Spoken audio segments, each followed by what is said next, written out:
We deal with around 2,000 blockages every month, and it's a huge problem, not only for our customers who end up with sewer flooding, but our beautiful beaches and rivers and the environment can suffer.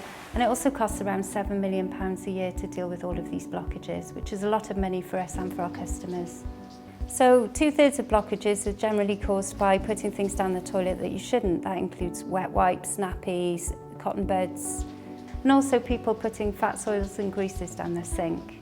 The effects of sewer blockages can be wide-ranging. It can either be inconvenience for a customer, maybe odour at their property, all the way through really to somebody being flooded completely out of their house with sewage. The advice I'd give to people is remember the 3 Ps. Allow pee, poo and paper down the toilet. Everything else should be bagged and binned.